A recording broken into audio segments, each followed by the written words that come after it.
മലയാളികളുടെ തനതായ ആഘോഷമാണ് ഓണം. എന്നാൽ ഇന്ന് നമ്മുടെ ഓണാഘോഷങ്ങൾക്ക് മാറ്റങ്ങളുണ്ടായിട്ടുണ്ട്. എല്ലാ ഓണത്തിനും കേൾക്കുന്ന സ്ഥിരം പല്ലവി നിങ്ങൾക്കറിയാമല്ലോ. പണ്ടത്തെ ഓണമായിരുന്നു ഓണം, ഇപ്പോഴത്തെ ഓണം എന്തോണം. ഇത് എല്ലാ തലമുറയും പറയുന്നതാണ്. അതുകൊണ്ട് അതിന് അമിതമായ പ്രാധാന്യം നൽകേണ്ടതില്ല എന്നാണ് എനിക്ക് തോന്നുന്നത്. ഓണത്തെക്കുറിച്ചുള്ള സങ്കല്പം: മഹാബലി എന്ന നല്ലവനായ രാജാവ് വർഷത്തിലൊരിക്കൽ തൻ്റെ പ്രജകളെ കാണാൻ കേരളത്തിൽ വരും എന്നാണല്ലോ.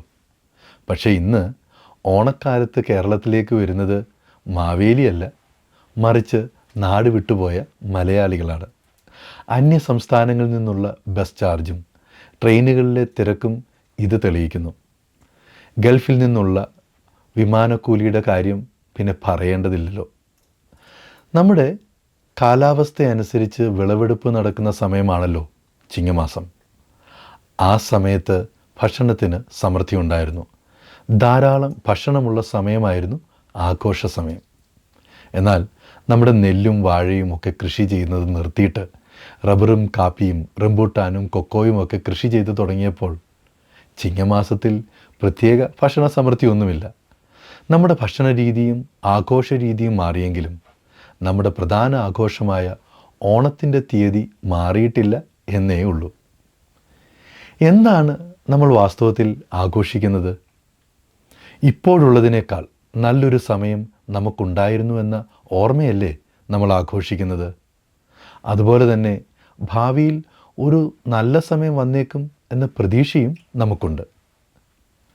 മാവേലി ഒരു നല്ല ഭരണാധികാരിയായിരുന്നു. അതുപോലെ ഒരു ഭരണാധികാരി ഉണ്ടായേക്കും എന്ന പ്രതീക്ഷയും നമുക്കുണ്ട്. ഭരണാധികാരികളെ കുറ്റം പറയാൻ നമുക്ക് അവകാശമില്ല.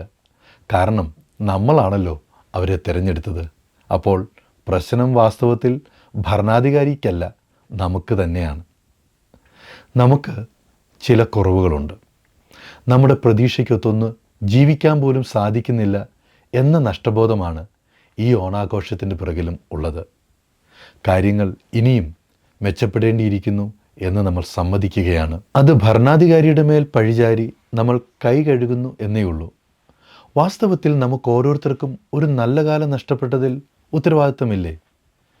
നാം ഓരോരുത്തരും കള്ളവും ചതിയും ഇല്ലാതെ ജീവിച്ചാൽ, മറ്റുള്ളവരെ നമ്മെപ്പോലെ തന്നെ കണ്ടാൽ ആ നല്ല കാലം ഉണ്ടാവേണ്ടതാണ്.